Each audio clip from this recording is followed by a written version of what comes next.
এই উপস্থিত আছেন বাংলাদেশের সমাজ। আসলে এক বছর আমরা পার করলাম, আমরা কি চেয়েছিলাম আর আমরা কি পেলাম।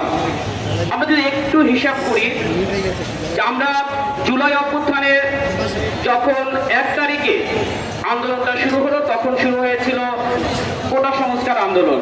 সেই আন্দোলনটা ধীরে ধীরে দানা বাঁধতে বাঁধতে একটা সময় এই আন্দোলনের ব্যানারের নাম হয়ে গেল বৈষম্য বিরোধী ছাত্র আন্দোলন। সেই বৈষম্য দূর করতে গিয়ে আমরা কি আজকে আবার নতুন করে বৈষম্য তৈরি করছি কিনা, এটা আবার ভাবার সময় এসেছে। আমরা দেখেছি যে কিভাবে করে আমরা এই 24-এ যেরকম বৈষম্য দূর করার চেষ্টা করেছি, সেই বৈষম্য দূর করার জন্য যেমন আন্দোলন করেছি, ঠিক একইভাবে আমরা মহান মুক্তিযুদ্ধের সময় দেখেছি কিভাবে করে সেখানে বৈষম্য দূর করার জন্যই সেই মহান মুক্তিযুদ্ধ হয়েছিল। সেই মুক্তিযুদ্ধের পরে যেরকম মুক্তিযুদ্ধের যে চেতনা ছিল, মুক্তিযুদ্ধের যে আকাঙ্ক্ষা ছিল, সেই আকাঙ্ক্ষা যেমন এই 54 বছরে যারা ক্ষমতা এসেছে তারা কেউ সেই আকাঙ্ক্ষাকে ধারণ করতে পারে নাই, ঠিক একইভাবে এই জুলাই যে অভ্যুত্থান, ছাত্র শ্রমিক জনতার যে অভ্যুত্থান, সেই অভ্যুত্থানের মধ্য দিয়ে যারা সরকার গঠন করলো, সেই সরকারও আমরা দেখলাম জনগণের যে আকাঙ্ক্ষা, সেই আকাঙ্ক্ষার তারা পূরণ করতে পারে নাই। আমরা যদি একটু হিসেব করে দেখি, গত 6 মাসে পুলিশের সূত্র অনুযায়ী পরিবার্তায় একটা রিপোর্ট এসেছে যে গত 6 মাসে আমাদের দেশে নারী নির্যাতন এবং ধর্ষণের ঘটনা ঘটেছে 11,008টি। আমাদের দেশে এই 6 মাসে আপনার গুমের ঘটনা ঘটেছে 516টি। আর মত সৃষ্টি করে যে খুন করা হয়েছে, সেই খুন করা হয়েছে প্রায় 915টি খুন করা হয়েছে। তাহলে এই চিত্র কি আমরা দেখতে চেয়েছিলাম? যারা মত সৃষ্টি করছে, মত সৃষ্টি করে যারা সাধারণ মানুষের উপর আক্রমণ করছে, নির্যাতন করছে, যদি সে অন্যায়কারী হয়েও থাকে তাহলেও দেশে বিচার ব্যবস্থা আছে, সেই বিচার ব্যবস্থা সেখানে বিচার করবে। কিন্তু আমরা দেখি একদল মানুষ সেখানে নিজের হাতে আইন তুলে দিচ্ছে, প্রকাশ্যে তারা ধারালো অস্ত্র দিয়ে একজন মানুষকে কুপিয়ে খুন করছে, অথচ আমাদের পুলিশ প্রশাসন নির্বিকার।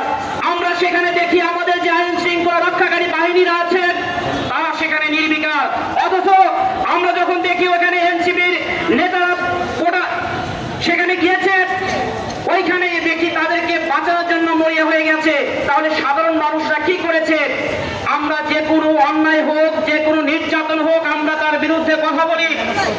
আমরা ওই ঘটনাকেও বলছি, যারা এনসিপি নেতাদের উপর আক্রমণ করেছে আমরা সেটা তীব্র নিন্দা জানাই।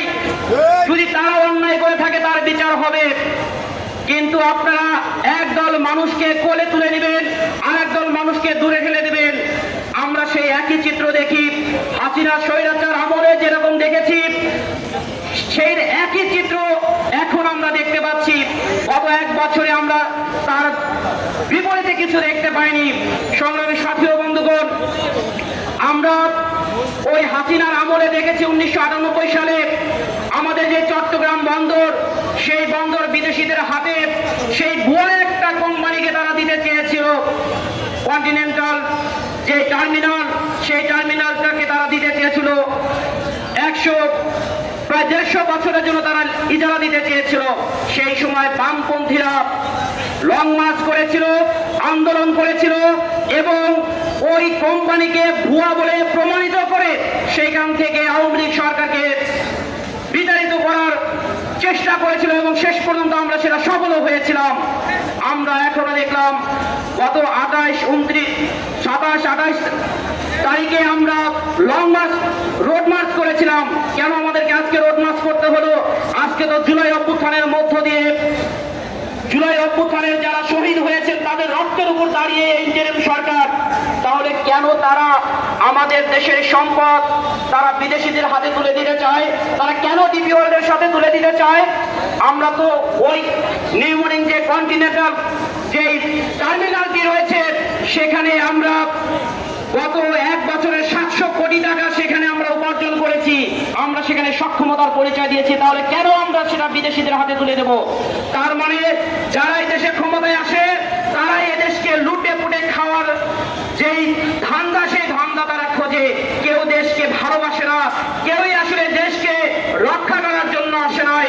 এই ইউনিট সরকারও দেশকে বাঁচানোর জন্য, দেশকে রক্ষা করার জন্য, কিংবা জুলাই অভ্যুত্থানে যে 1,500 মানুষ সেখানে জীবন দিয়েছে, প্রায় 30,000 মানুষ সেখানে এখনো পর্যন্ত অন্ধত্ব বরণ করে আছে কিংবা বিভিন্ন ধরনের যে পঙ্গু হয়ে আছে, তাদের দিকে, তাদের রক্তের উপর দাঁড়িয়ে তারা কিন্তু সেটা করছে না। তাই সংগ্রামী বন্ধুগণ, আজকে আবার নতুন করে ভাবার সময় এসেছে। আমাদের আলোচক বিন্দু রয়েছেন, তারা আসলে আলোচনা করবে। আমরা বারবারই দেখেছি যে দেশের বামপন্থীরাই এদেশের সম্পদ রক্ষা করার জন্য, দেশকে রক্ষা করার জন্য তারা বারবার বুক পেতে দাঁড়িয়েছে এবং বুকের রক্ত ঝরিয়ে দেশের সম্পদকে রক্ষা করেছে। তাই এই জুলাই অভ্যুত্থানে যারা আহত এবং নিহত হয়েছে তাদেরকে আবার গভীর শ্রদ্ধা করে স্মরণ করছি এবং তাদের যে আকাঙ্ক্ষা ছিল সেই আকাঙ্ক্ষা যাতে বাস্তবায়ন হয় সেজন্য এই সরকারের প্রতি জোর দাবি জানাচ্ছি এবং অতি দ্রুত ডিসেম্বরের মধ্যে নির্বাচন দিয়ে এই সরকার যাতে তার ভাব অক্ষুণ্ণ রেখে সম্মানের সহিত তারা বিদায় হন, সেই আশাবাদ ব্যক্ত করে আমি আমার সংক্ষিপ্ত